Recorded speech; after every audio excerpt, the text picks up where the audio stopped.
Everyone, welcome back. It is Tuesday, which means we have a new episode of the Now for Later podcast. I'm your host, Eric Mika.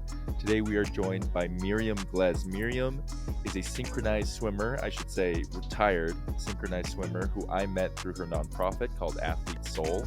She competed actually in 4 different Olympics with 4 different national teams. You'll hear a lot more on that later on. You'll hear about the genesis of that nonprofit and a whole lot more. She's got a lot of awesome perspective, having done this transition from athlete to life after twice. She retired once and came back, and then retired again. And then, as I mentioned, with her nonprofit called Athlete Soul, it is literally built around helping athletes transition to life after and finding their passions and finding alignment with what they love to do and what they're able to do and what their life experiences can help them do at a high level once they hang them up. So very, very cool. An amazing person, a really, really cool foundation, really, really cool nonprofit. So if you're interested, at the end, there's also some information about where to find her, where to find more information on Athlete Soul, and connect with, I think she said there's over 600 athletes that are part of that community now, including myself.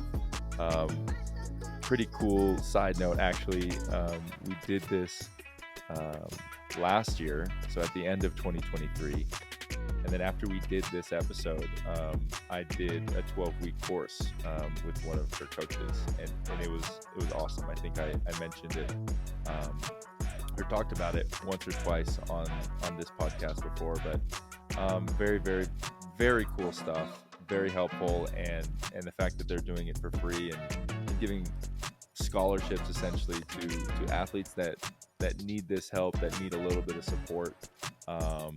Pretty awesome. So hopefully you enjoy the show. Let's jump right in.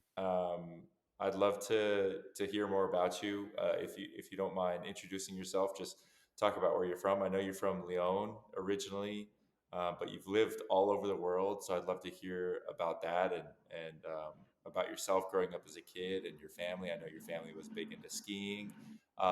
Let's jump into it there. Good, absolutely. So yeah, you're right. I'm originally from France. I was born in Lyon, grew up between Lyon and the French Alps.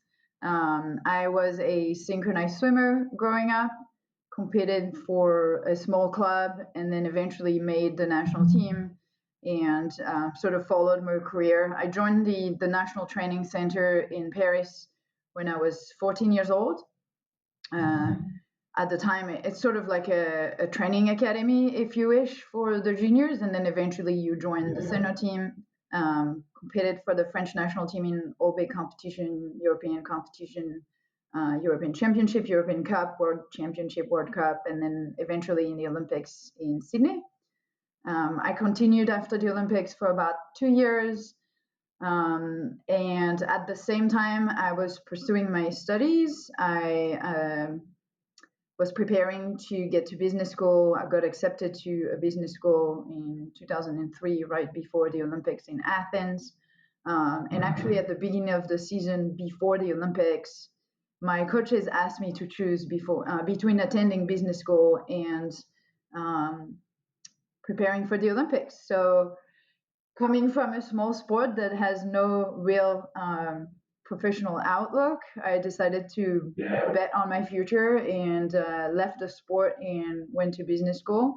This is definitely not something I had planned at the time, and definitely not a choice I thought would come so early. I dived into my school. It ended up being a blessing. I found a job working for a hotel company, and I found the job through like an athlete transition program. So that was kind of, the timing was actually quite great. I worked for them at the same time as doing the business school, and then I ended up traveling with the company. So like finding jobs in different countries. I worked for them while I was doing my exchange program for a year in Thailand. I then moved with the company. I found that they got me a job in the headquarters in Sydney, so I moved to Australia. After Thailand, I worked for the company on different roles while I was in Australia. I met my husband in Australia, had my kid in Australia. We got married there. I ended up coming back to synchronized swimming sort of by accident, became an Australian citizen and competed for the Australian team at the 2008 Beijing Olympics. So sort of had a comeback after 2-3 years off, which was really hard at the time, physically really hard. I was older, and the sport had changed. And yeah, and I competed in Beijing. I retired again after the Beijing Olympics, and then we actually moved to England before London for my husband's job. I left the hotel industry and came back into the sports world, worked for the British team before London. And then we moved again to the States for, again, my husband's job. He's from the US too, so that made sense. I worked for the US synchronized swimming team for several years while we lived in the US and moved different cities between New York, San Francisco, LA, and now back to San Francisco.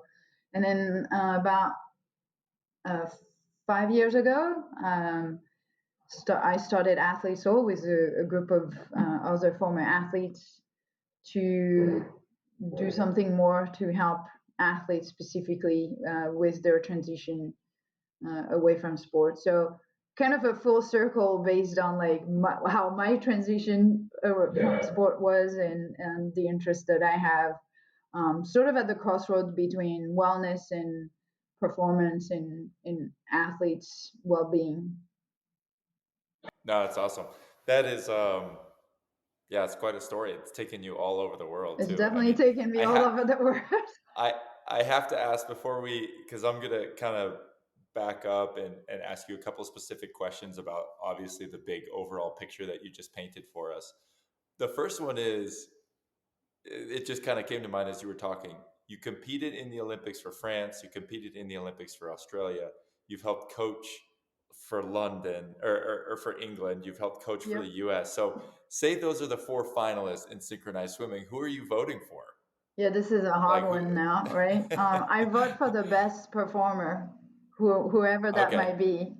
But yeah, there you go. you did a That's a good good answer. summary. I ended up going to 4 Olympics for 4 different countries in different That's pretty ways. cool. Yes. I mean, that is extremely unique. I mean, I can't think of anyone else who's done that, you know. So it's, first of Well, all, I unique. would It's think cool. that's, It's cool you that you know, saw it from the perspective of a swimmer, of a competitor, but also from a coach, but then also seeing how different countries do it. yep. And like you mentioned, how synchronized swimming has changed. Like that has to be cool, you know, 16 And years ago. competing for different countries in the first place is fascinating. Like I Yeah. really enjoy that, and I'm really grateful also for the Australian team to be so welcoming. I can only imagine, how difficult it is for the athletes number 9 who didn't swim or didn't make it, and me like kind of taking their spot. Right. But they were very gracious through that whole process, and it's incredible to be able to compete for another country, and then to support different countries. um, I see it um, as a blessing, as something where you're able to learn so much from different people, and at the end of the day you really realize that um, we are all joined by sport. We're all sort of that link between athletes and the sporting community. It's very clear that we all share, similar passion, similar drive for performance or being the best you can in your own field. Like just in, how you would have a lot of respect for a tennis player or a golfer or whatever the sport is, or the art, or of someone who is like dedicated to doing something at a really high level, and the amount of work that means. I think you still feel that between different countries. It doesn't matter where you're from, and that's Yeah. very special. Oh yeah, perfectly said. Very, very cool. Um, As I mentioned, I am going to back up a little bit to ask you specific questions about those stops along the way, obviously. First of all, I have to mention my son. So I have two sons, Johannes and Matthias. Johannes is, he just turned 2, and Matthias is a couple months old.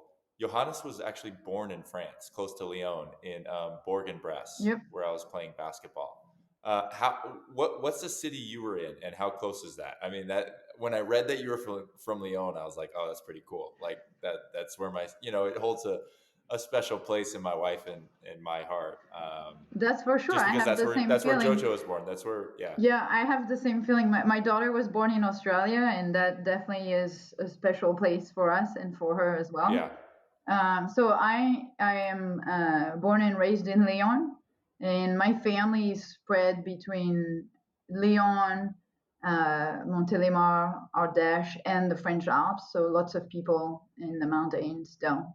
cool. Yeah. That's very, very cool. No, I just thought that was a fun connection. And then obviously being so close to I mentioned this before.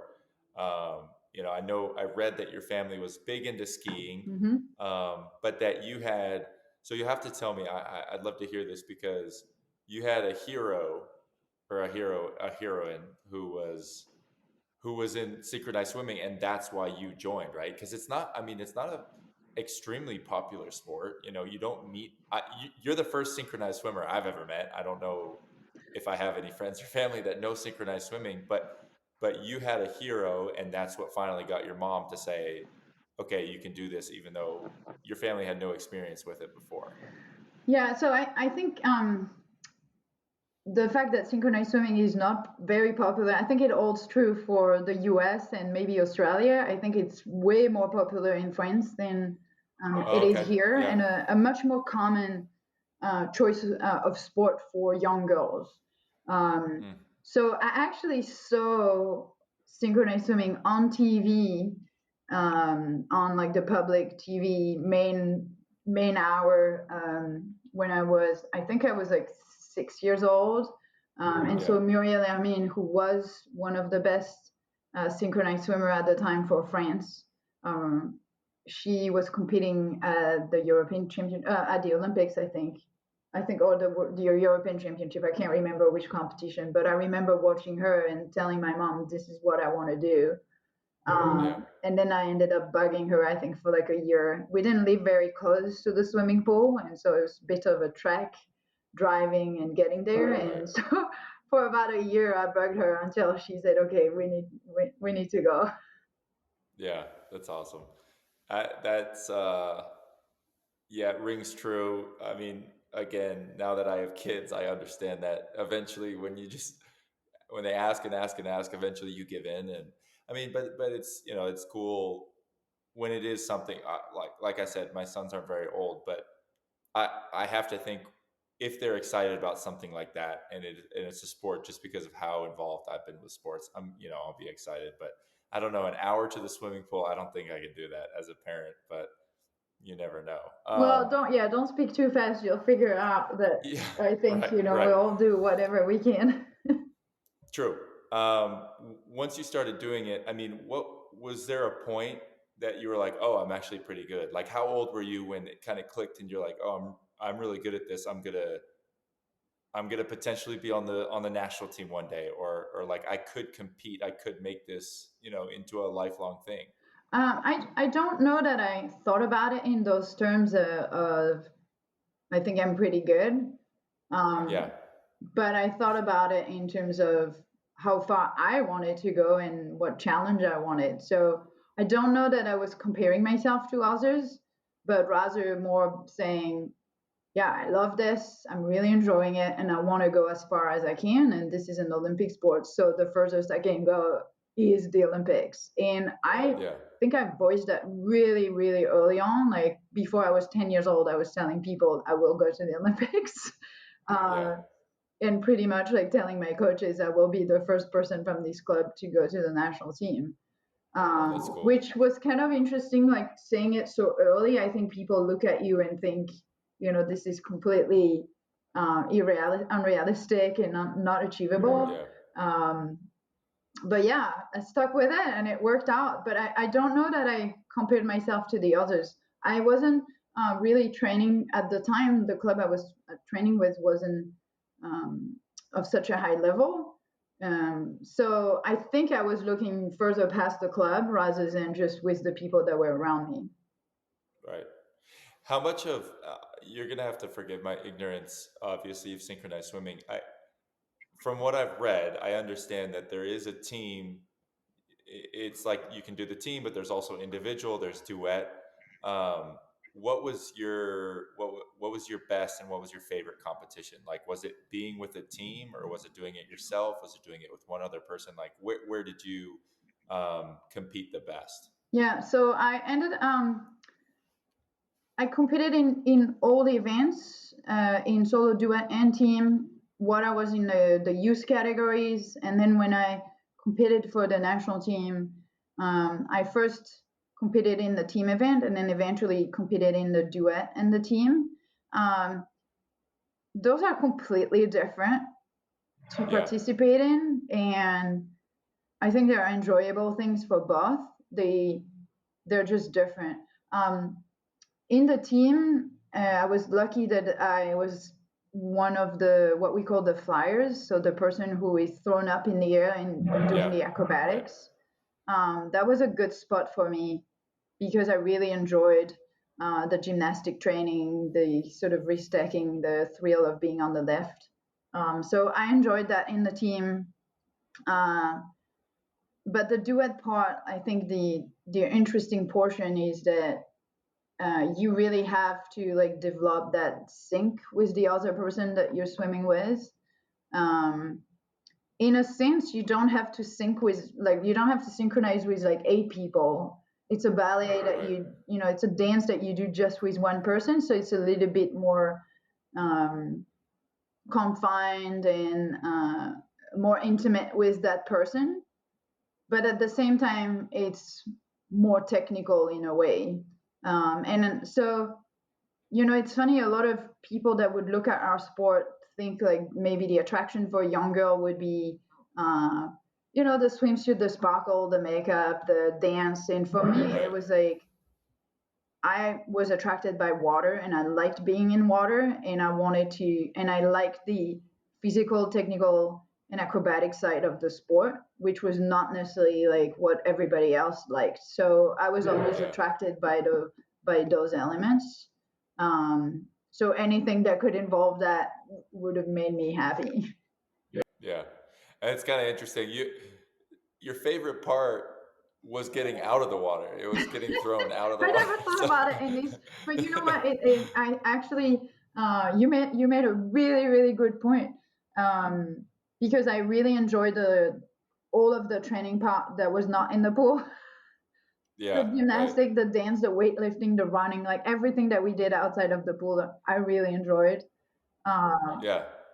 But then you love the water. So it was like it yeah. was your way of combining it, which is I mean, it's interesting. It's very After cool. all I these mean, years, though, I don't really swim anymore, and I am yeah. fully diving into all the other sports.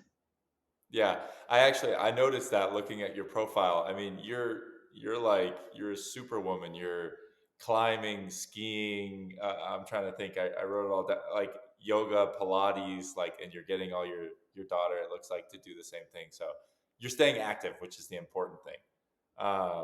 Okay, so again, you kind of skipped over this. Are you said it briefly, but you made the Olympic senior team, and you did that at a very young age, which is obviously not easy. Being with older teammates that are at a different stage in life and that have different strengths, and so very cool. Competed in competed in the Olympics. Actually, first you got a couple medals in European competition first, if I'm not Hmm. mistaken, right? A silver and a bronze. The 2000 Olympics with the French national team, but then you retired. And again, this is kind of like the second time we've talked about this, but I just thought it was so interesting that um, you went to business school and then they tried to make you, choose between the two. I want to go into depth about this choice. Obviously, I've read about it. I want our listeners to hear about it. First of all, part one of the question is what sparked the idea to go to business school? I mean, was it just looking around and going did you have a moment of like, oh, what am I going to do after this? Or like what got you to go to business school? And then how hard was that decision to say, I'm going to pursue this fully instead of the national team because they weren't letting you do both? Yeah. So I've always been a planner, and like I said before, because synchronized swimming is not a professional sport, I've always planned my education alongside my career as an athlete. And Yeah. so it was always important to do well in school, all the way until the end of high school. And then after high school, realizing that I needed to make education work with my sport and my training. And also in France, things are organized slightly differently than in the US. So I specifically chose like a 3-year degree that will then help me transfer into a business school. So I kind of had it all mapped out, and I had selected that business school because they had a program for athletes, and they were allowing athletes to take uh, less credit each year and expand the duration of their studies over time so that they could fit in their training and competing. Uh, so I had that pretty nailed down on how I wanted to do it. Yeah. And, never did I imagine that it would be the other side that wouldn't work out. When I think the difficult part with the school was to get in. Once you're in, and there's a very small number of people that get in every year. It's a very small school. It's very prestigious. And so I was one of 2 athletes who got in that year. And yeah, so when that choice came for me, I was not going to give that portion. I think another element that came into the decision is that in my head, I've always had clear goals for the athletic side too, and the clear goal was I wanted to go to the Olympics. And then I Right. went to the Olympics, and after the Olympics, I didn't really feel like I was ready to stop. You said I went to the Olympics early. I was 20 years old. I felt like I had a lot more ahead of me for the sport. Yet I don't think I took the time to sit down and think, okay, you made the first goal, but what will be the next one? I don't think I Right. had any direction. It didn't come to me naturally, and I didn't have any direction around me or from people or coaches or family to say, okay, well, what's your next goal? Because otherwise, why are you doing this? Um, so, you know, unconsciously the next goal is you want to do the best you can, you want to do, reach your maximum level, you're trying to compete at the highest level. Those are all implied, but there wasn't like a specific personal goal for me. And so I think I had a very clear vision of where I was going academically, and not necessarily as clear of a vision where I was going athletically. And so when the choice came up, and I didn't want to give up the academics, I was like, okay, yeah, that's the clear goal, I need to pursue that. Yeah. um, in addition to being quite upset and frustrated and angry by the decision that was put forward in front of me. Like I didn't understand why I was asked, why I was given an ultimatum. Like why not do something else?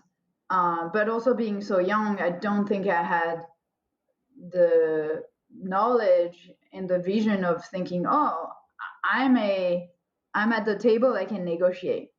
I didn't bring like another option to this decision where I could have said, well, actually there's a third option, it doesn't have to be black and white. I could have offered something else. Again, like I think because of my youth and inexperience at the time, like I didn't know I could do that. I didn't know I had Right. that kind of power of negotiation at the time. I would probably do it differently now. But having said that, everything that happened afterward was very good for me. So Yeah. Right. Right. No, but that, that you bring up a good point, and I talk about this often on the podcast because yes, like surface level, this is a podcast where I talk to people about their careers and what they're planning for after sports. But there are a lot of common themes that are just about life. And one of them is just that, which is you don't have these regrets, but you have these moments that you reflect on often and you wonder what would have happened. I know you've done the same thing with your career. What would have happened if you would have quote unquote fought to stay harder on the national team? But then, it's so hard to find that balance of like being appreciative of what you've experienced, and recognizing that because of those things, that's why you are who you are today. It's why, for example, you met your husband and you had your daughter, and all these things that are you are there because of what was or wasn't in the past. But it's still hard. It's hard to not think and to wonder and to wish that it went the other way. I don't know, I just have a hard time. I think the same way, like with my experience in professional basketball, sometimes it's like, dang, like I love who I am and I love where I am in life. I think I've gained a pretty good perspective on that. But I do catch myself sometimes going like, but I think I deserve more, or I should have had this, or this should have went this way, or and I just think that's what makes sport such a good, you know, life lesson. Like I've said this before on my podcast, even one practice, one training, one weightlifting session, you can experience this microcosm of life that might take a year or 10 years to learn if you're just living a regular life. And so that's what makes sports special, and why I think it's cool that you experienced this at a young age, right? But it set you in a direction that, like you said, you love your life, and you wouldn't be where you are if it wasn't for those tough And, moments as well and as the to good be ones. honest, I think also, um, I mean, I don't really think about it very often of like what if, because I like to think that the decision I have made at each point in my life were based on the information I had and Yeah, of where course. I was and how I felt at the time, and it made sense. Yeah. I wasn't equipped to make a different decision. So maybe if I had made a different decision, it would have not worked out either. Right. So I just like to think that it was the way, and not like I don't think there was any what if. For sure. No, I think that's an awesome answer, and a great way to look at life, right? That being said, how hard was it to hang it up, to be done? Like when you thought you were done. Obviously, you weren't. We now know that. But at the time, you thought you were done. Was Yep. that just devastating? Like, I think I had a lot of what? anger. Yeah, Um, I don't know if I thought about it as devastating. Just I was more upset, I think. It just felt like, why are you asking me? It doesn't feel fair. yeah, Um, and part of this I think was coming from the fact that I heard this a lot throughout my school years. Um, Often it was more from the teacher side of like, you're doing too much sport, you're not going to do good in school. And here I was doing good in school and being, attending a good school, and now it was like the coaches telling me, no, you can't do that. right, So I was like, at some point, is someone's going to stop, just like bringing hurdles to everything I do. yeah, So I think there was a bit of anger, but I think I reacted like any type of athlete who is faced by a challenge. It was like, okay, I'm going to prove them wrong, and I'm going to right, dive into the school and like be the best I can be on that field. And then they'll see what they're missing. So I think I went from anger to like full into, okay, let's grab this opportunity and make the most out of it, which helped, I think, um, move me forward pretty quickly and focused me on the good part of what was happening in my life rather than dwell on what was had been left behind. um, but it was coming back into the sport that helped me sort of come to terms with it.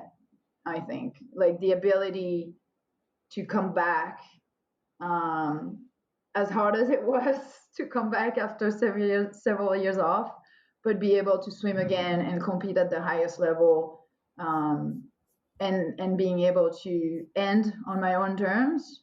It wasn't until I rejoined the sport that I realized, I had things I needed to come to terms with and deal with, and so being able to swim again, train, compete, and end my career a second time in a different way in my own terms, that was really helpful and really helped me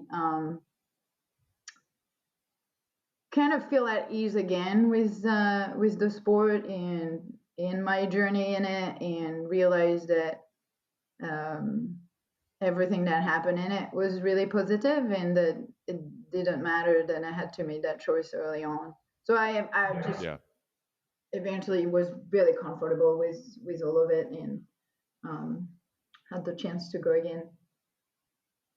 Yeah, which is a great story. I mean, I know after business school, you moved to. You mentioned, of course, earlier you moved to Thailand and then Australia, and then it sounded like you were basically just looking for a club to just reconnect to the sport, right? Like you weren't trying to jump back into I was definitely competitive swimming. I was like definitely not trying to swim again. But Yeah, I was living in a new country, and I was trying to build my social network and meet people. And as athletes, that's what we do. You go to, you know, the social connections you had your whole life are from sports. So I decided to dive in that. right. There was no club in Sydney at the time when I was living there, and so I called the federation, and they said, "Oh, you should come to the national championship to meet, all of us. This is in a few weeks, I think, or months in Brisbane." And so I attended, and I won I entered the competition and won in the solo event, totally randomly. And then they called. Using an old, it was an old swim It was routine, an right? old swim. Um, in Australia is ranked lower than France in synchronized swimming. At the time, the level wasn't as high maybe than it is now.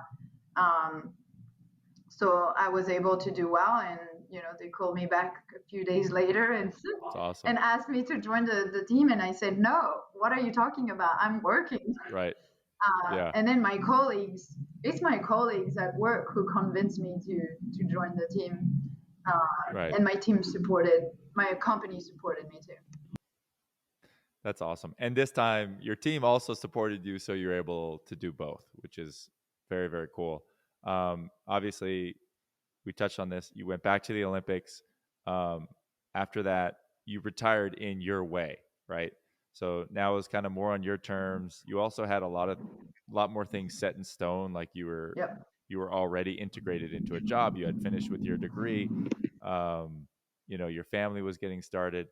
Um, why was that second transition, or did that second transition have to do with the founding of Athlete Soul? I have to imagine that it did. Um, I think Or the is that, or if it wasn't, is that something that you think about as you help other athletes do the same thing? I think what was interesting about that second transition is that I was able to compare it to the first one. And so I came from a transition that wasn't chosen, and that was quite sudden, to a Yeah, transition that had been planned. I knew I was not going to go on after the Olympics. Um, and so it was planned, it was chosen. Like you said, I had things to go to after the second transition.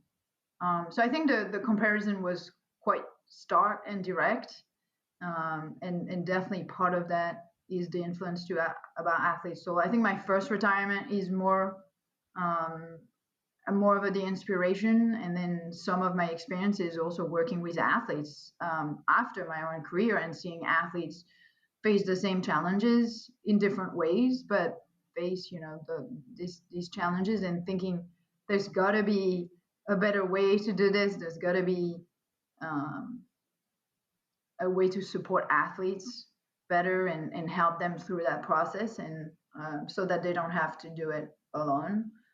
Where often I felt I was pretty alone in that process, because families and friends are always supportive, but don't necessarily understand what it means to be an elite right. athlete, and what it is when it's removed, and the intensity of that. And I think same thing at work. You have people that may be very supportive and that you enjoy working with, but again, they don't really grasp the intensity of losing your sport. And So yeah, I think part of the inspiration was my personal experience, and the second part is really, how can we make things better? What is it that's hard to explain? Again, I mentioned like these recurring themes about the podcast. Like when I initially started, to give you some context, when I initially started it, like 6 months ago, I kind of just thought I would hear everyone talking to me about business and read this business book, go to business school, and start investing in this and learn this language. And that's what I was expecting. It's also kind of what I was hoping for. But then what I found was there's so much more in that transition, and a big piece of it. Like, yes, if you have a career set, if you have a side hustle that's become big enough, like obviously that's ideal, But a big, and maybe the biggest piece is losing that identity that you've tied yourself to. For you, it was from when you were 6 years old. Like your whole life was dictated by the sport, and you've been identified as, and you identify yourself as the synchronized swimmer or the basketball player or the football player. And it's so hard to then just rip that from you. Why is that so hard to do, and why is it then so hard to explain to other people that haven't done it? So I think the identity portion, is a big one, and we hear it from every single athlete that we work with. Yeah. Because I think your sport is so ingrained into you, and you've done it for so long in a period of your life where it really sticks strongly to you. And then most other teenagers and young adults will spend that time to sort of discover who they are in different ways, Yeah. where athletes are singularly focused on one thing, and that Right. thing becomes defining for them because there is no other thing that define them. Um, but there are a lot of other elements too that were difficult to adjust. I think, I had a lot of energy when I stopped training, and I didn't know what to do with that energy. Right. So, and you'll hear that a lot. Like I exercise like a maniac, like because I needed like that outlet, and I had lost that, and so I needed to find ways to like. And so I went through like phases of like exercising a lot and then not exercising a lot because I was tired. So then it impact your sleep and impact your nutrition. Um, learning to deal with a new body, like even if you exercise a lot, training in synchronized swimming, we train so many hours and we were so fit. And then you have to deal with like your changing body, different aches and pains, a softer Ah. body that you're not used to. And then, your body Ah. was a source of pride, and it was sort of like the external portion of you being an athlete. And that when that's Yeah. disappearing slowly, you're like, oh, okay, that's really for real now, you know? Right. Um, so there's just a lot of different elements. The challenge portion, like when you're training every day and you know where you're going and you have a goal, like you feel like you have a sense of purpose, and then when you don't necessarily have a clear goal, it's sort of hard like to stay focused on something and work hard, like so finding that other thing, finding that other challenge, and maybe there's several of them, but finding what those are, it is a journey in itself to figure out like what are the other things you want to be doing, and being comfortable with the fact that these challenges are going to be different. Yeah. Might not be worldwide record, might be a different thing. Maybe your challenge is to actually learn to live a balanced life. So adjusting to like all these different changes, I think it's just because sports impact everything. It eats your entire lifestyle. You cannot be a professional or an elite athlete or an Olympian if your whole life does not works around it. It. Yeah. Like you travel based on it, your calendar is scheduled based on it, your lifestyle is based on it. You think about what you eat and how much you sleep because of your sport. Um, so just relearning all of that is quite impactful. No, yeah, for sure. I mean, it's amazing also just to see, you touched on this earlier, our two sports are completely different. yet so many ways they're the same. You know, the experience is the same. And so I kind of want to ask, we jump past this. How did Athlete Soul start, and what would you say, like, what do you guys do? Like, what is the main piece of what Athlete Soul is? Yeah. So at Soul, we started about 4 years ago. We're a nonprofit organization that's registered in California, but we operate all throughout the states and with other countries as well. We started. It was really me engaging with a lot of different athletes and former athletes that were in that space already, and then eventually Yeah. we were like, okay, we got to do something.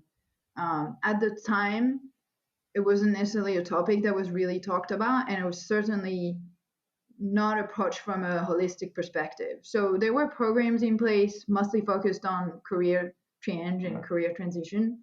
Um, we just felt that really truly what we wanted to have had for ourselves did not exist, and that was Yeah. the reason why we started the organization.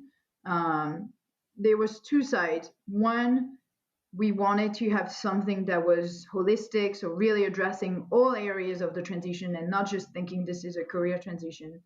And two, we wanted something that was really protective of the athlete's interest and not an afterthought of a sporting program, a league, or a team. Um, and then we wanted to have a nonprofit structure and offer something that was accessible to athletes for free, but also wasn't set in a way where individuals or owners or members would be making profit from the athletes moving to a different career. Right. Coming from elite sport, you know that there are a lot of people that are making a living and from the industry, which is great. We need all these people, but their interests are not necessarily always aligned with the interest of the athletes. So that nonprofit structure and system for us is super important. And we really look at it like a true nonprofit where we don't want our board members, our owners, or any particular person um, to kind of profit from this and make a huge living out of it. That's not the idea.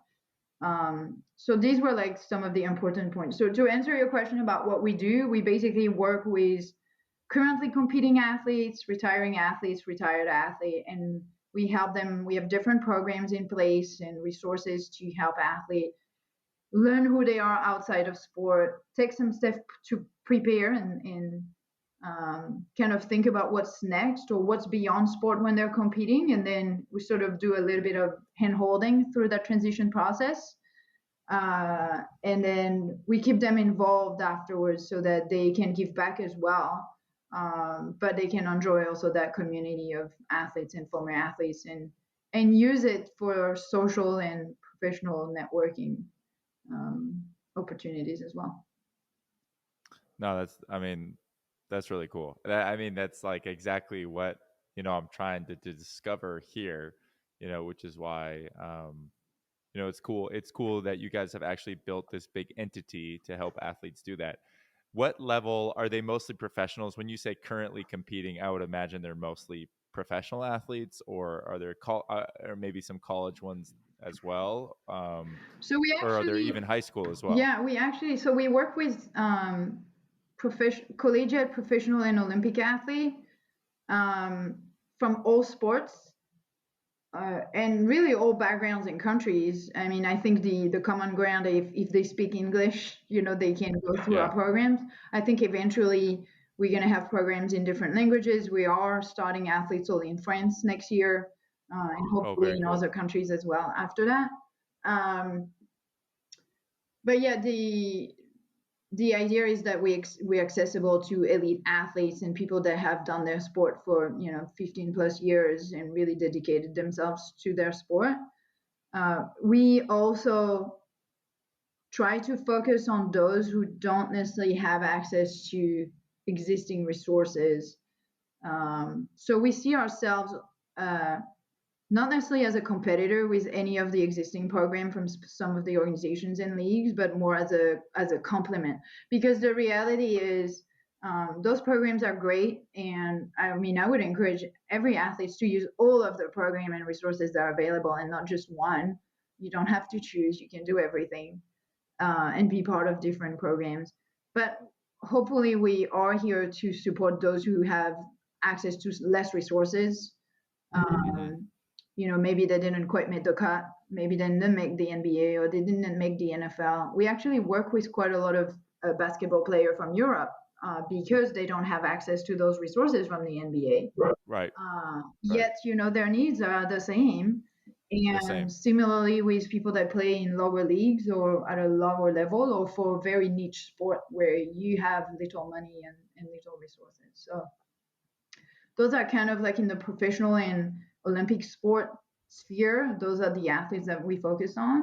And then on the collegiate space, uh, we've been focused more on the Division 3 athletes. So because those schools again don't have um, as many resources, and also in like underserved communities and underserved colleges, community colleges as well. That's awesome. Yeah. Uh, you touched on this earlier, and this is going to be my final question. I think athlete soul is such a cool concept. I think it's people don't realize how hard it is to just start something like Yeah. that. Like 4 years ago, I cannot even imagine. Well, maybe do you want? I mean, do you want to go into it? Like that? That was probably so much work to start that. And I want to say it's still so much work. Yeah. Right. Yeah, starting from scratch is definitely complex. And actually, starting a nonprofit is more complex than starting a company. I've done both, and Right. I can confirm that. And the nonprofit world, we are still to this date, we're still volunteer run. Everybody that runs the organization is a former athlete and dedicates their time, without being paid, to help run the organization. And we've done this by choice, and we'll probably continue to do that for a while by choice. But it's a lot of work. There are over 30 of us running the organization, and many more helping from like a mentorship and coaching perspective. I think the most exciting part, the work, it doesn't matter. We're used to doing the work. So I think that's okay. Right. And when you have the vision, you do the work. I think the most exciting part is to see an organization, um, with the structure and the people that can survive with different people. So like seeing everybody involved in it, and um, realizing that this group, like we have a community of over 600 people, um, That's cool. and it's a big group of people that helps make it work. So that's really exciting for me, and I every single former athlete who's involved in helping out, I think enjoys it as much as the athlete who are taking benefiting from the programs. Right.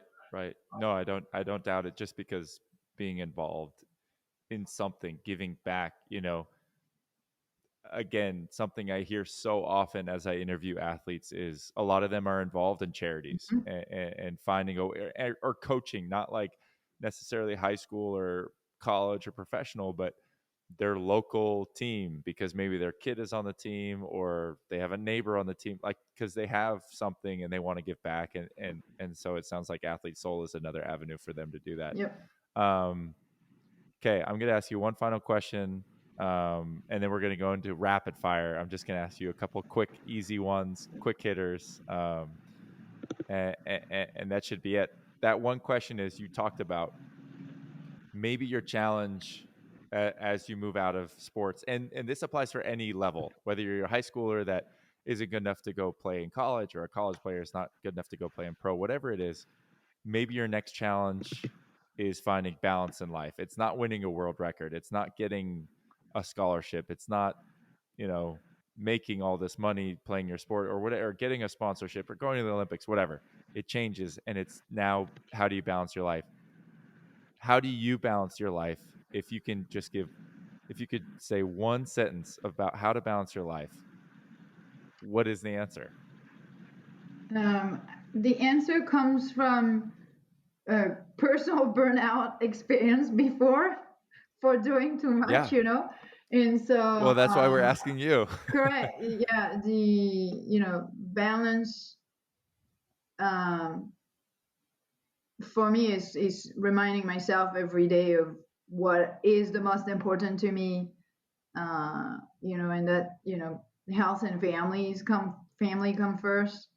um, Work will always be there. So sometimes I'm like, yeah, just take the break and you'll do the work later. I think that's important. So yeah, balance comes from making sure I exercise every day, and that I spend time with my family, and I don't That's I awesome. don't forget that I work to support those two and not the opposite. I love that. It really is. No, that's awesome to hear because we often overcomplicate it, and we've said it here in this last hour, especially as athletes, we're always trying to do so much. We never think we're doing enough, and sometimes we need to just sit back and relax and realize, like, we can have certain priorities, and if those are met, then we need to feel good about it. So that's awesome. Awesome answer. Okay, rapid fire. All right, one is, do you have a hidden talent? I do. Great. You might be the first. Wait, I have to interrupt. You might be the first person that has finally just said yes, because everyone already always says no. I do. I have a great hidden talent. I make really good, realistic portrait drawings of people in black and white. You can check that out on Instagram. Ah, Like I have super actually seen realistic. that. Yes. I have seen those, and those are awesome. That is very, very cool. Um, no, I think that's amazing. That was another thing. As I was talking earlier, racking my brain about all the things. Your Instagram is great. I mean, like I said, you're rock climbing, you're skiing, you're doing Pilates, you're doing yoga, It's you're the hanging out with your balance daughter. I part. forgot exactly. No, I mean seriously. Like if you want a great example of someone who has a balanced life, then people need to just go look at your Instagram. You're doing a great job of it. No, I'm very envious. I don't have much artistic talent. I wish I could draw, so that's a great one. Okay, next one is, do you have a pet peeve? Do I have a pet what? A pet peeve. Do you know what that is? No. Like something that annoys you. Oh. Do I have something that annoys me? Not really. Not really. No. You're just too nice of a person, I think. I don't I I don't don't know. see That's a anything hard annoying question. you. I like it. That's a hard question. Like I don't know. I'm trying to think of mine. I don't know. I was just with my family for the last week. They probably did 100 things that annoy me. Like, I don't know, like something as simple as like people leaving the milk out. Like that's a pet peeve of Mm. mine. I hate when people leave the milk out. Having said that, I have to say that You got thinking. no, I'm not finding one, but it's more. So first of all, I like to find the positive in everything that happens. So I try I to love look at that. things like Yes. that. But I think You're better than me. by the time your family starts to annoy you, is that it's good. You've lived with them long enough, and I think Yes. you start smiling. Like I start smiling when they do things that annoy me, and I try Well, to yeah, because remember it that just because I've seen them long. I yes, know it's them well. predictable. Yeah. So it means you spent good time with them. I like that. I will try and have that positive light on it next time it happens. Okay, you've been all over the world. Where is the best food in the world? What country? Oh, this is gonna be a surprise. Australia. Really? Yep. I would have never I thought for sure you would have said a Definitely lot of not people say France. Italy. I am betting on Australia, 100%. Wow. Great produce, very multicultural country, so super multicultural food. So you can think Yeah. everything, and the fusion food is amazing, Huh. I did and not it's know cheap. that. I will have to check that out. I mean, cheap is music to my ears. Um, okay, since you've retired, you talked about having a schedule and a routine, and you're used to doing certain things while you're playing. Since you've retired, you've gotten into a lot of different things, as I've mentioned a couple times now. Is there one particular thing that is in your morning routine, or do you have a morning routine that you can't miss one of these things? Like for me, it's a cold shower and meditation in the morning. I don't know. Do you have something like that? Well, it has changed over the years, and I feel Yeah. like it changes as my kid get older. Yeah. Sadly, it Well, evolves with your kid, you know. Maybe if for I was sure. single, I would have a different routine. But right now, it's hitting the gym with my kid in the morning. That's awesome. I think that's super fun. Okay, and then last one, of all the places you've traveled, this will be good because you gave me something I wasn't expecting for the food. Of all the places you've traveled, where is the best kept secret? What city, what country, like where is somewhere that people don't talk about enough? Uh, It's going to be out okay, now. it's It's not gonna going to be be a secret an anymore. interesting one too. Good. I'd say the coffee culture in Japan.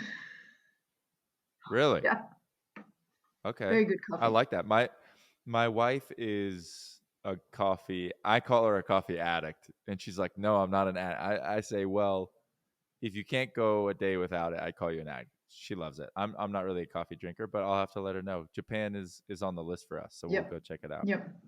Um, okay, and then last thing, this isn't rapid fire.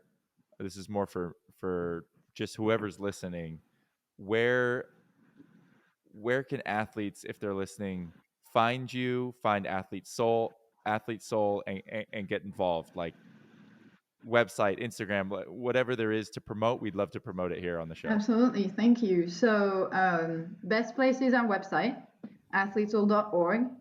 Athletes can sign up to our program for free on the website. Former athletes can sign up to support and volunteer. So that would be the first place. My contact information is on the website, and so it's Myriam at athletesall.org. You can find it there. You can also email me anytime. I do better on That email. You know, you've that's learned what I that did. now. Yeah, that's what I did. Uh, Do not direct message her on Instagram. and then, yeah, I mean, you can find me on Instagram. But if you're interested in our program, it's definitely our website. Very cool. For me, as a current athlete, when you initially actually emailed and responded and said you'd like to do the show, you also did say, and I was excited about this part. You said, "I'd love to talk to you more about Athlete Soul." How do I get involved? I would love to get involved. Oh, don't worry. This is what I wrote this down on the side. Make sure that Eric becomes a member and can participate. So No, I'm yes, serious. I would love to. we'll Okay. Okay. definitely we'll get you involved. I'm sure we can find out what's the best way to do that. Uh, Okay. we usually have Great. a casual conversation and figures out. We need to figure out how much time you have and what you like to do and where your expertise is. We'll find a way. Well, I would like to know all the answers to those questions too. So I guess it'll be beneficial for both of us. Okay. Well, I mean, that's it for me. Miriam, cannot thank you enough. I think what you've done is so cool. Obviously, the competitive swimming is amazing. Going to the Olympics is amazing. For me, it's special what you've been able to do since. Well, actually, while you were there, to prepare for later, and then what you've done since to then give back to athletes that are in our same position. I think is very very special. So. I'm excited that I finally got to talk to you and that we got this down. I think we said third time would be the charm, and here we are. Third So time I'm is glad the we figured it charm. out. That's right. um and yeah, just excited to have had this conversation. I think it's going to be very beneficial for a lot of people, and looking forward to continuing our conversations with Athlete Soul. So thank you so much for coming on. Thank you. Thanks for having me. Appreciate it.